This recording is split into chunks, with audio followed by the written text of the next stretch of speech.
بسم اللہ الرحمن الرحیم۔ فرمایا نبی کریم صلی اللہ علیہ وآلہ وسلم نے الحیاء من الایمان، ترجمہ حیا تو ایمان کا حصہ ہے، بخاری شریف۔ تو آج کا ہمارا ٹاپک ہے لباس اور حیا۔ اس میں ایک بچی ہوتی ہے جس کا نام ہوتا ہے بیر، اس کی برتھ ڈے ہوتی ہے۔ جب کیک کٹ ہو جاتا ہے اور مہمان جانے لگتے ہیں تو اس کی خالہ آتی ہے۔ وہ اپنی خالہ سے بولتی ہے میں آپ سے بہت ناراض ہوں، آپ اتنی لیٹ آئی۔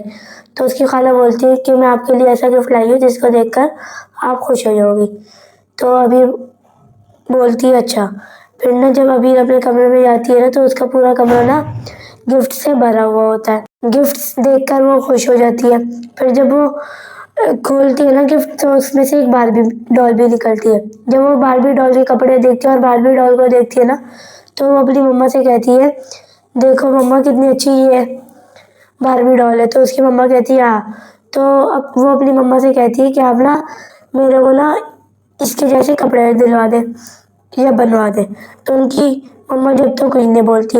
جب ابھی اگلے دن سے اسکول واپسی آ رہی ہوتی ہے اور اس کی مما اس کو اسکول سے لے کے آ رہی ہوتی ہے تو وہ اپنی مما سے بولتی ہے کہ آپ پردہ کیوں کرتی ہے؟ تو اس کی مما بولتی ہے کہ آپ پہلے گھر چل لو، ظہر کی نماز پڑھ لو، پھر میں آپ کو بتاؤں گی۔ پھر اس کی مما بتاتی ہے کہ میں اس وجہ سے پردہ کرتی ہوں کیونکہ نبی کریم صلی اللہ علیہ وآلہ وسلم نے فرمایا الحیاء من الایمان، ترجمہ حیا تو ایمان کا حصہ ہے۔ اور اس کی مما اس کو مثال دیتی ہے کہ حیا ایمان سے اور ایمان جنت میں لے جائے گا۔ حیا اور ایمان ایک دوسرے کے ساتھ لازم و ملزوم ہے۔ اور اس کی مما ایک مثال یہ بھی دیتی ہے کہ ایک ٹیچر ہوتے ہیں وہ اپنے اسٹوڈنٹ سے کہتے ہیں کہ آپ میرے گھر جائیں، وہاں پر ایک میرر رکھا ہوگا، آپ اس کو اٹھا کے لے آئیں۔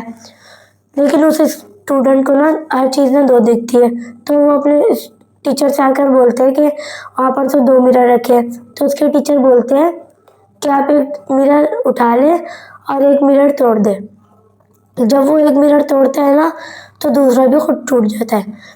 پھر اس کی مما یہ سمجھاتی ہے حیا ایمان سے ہے اور ایمان ہمیں جنت میں لے جائے گا۔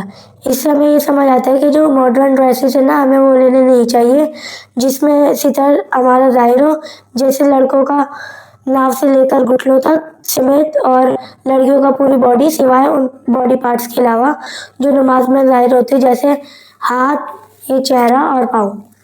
ان کے علاوہ اگر کوئی باڈی پارٹ ظاہر ہوگا تو وہ اسلام میں جائز نہیں ہے۔ اور جیسے آج کل کے دور میں لڑکے نیکر پہن لیتے چھوٹی چھوٹی جس میں گھٹنے دکھتے ہیں، تو ہمارے کو ایسی نیکرز نہیں لینی چاہیے۔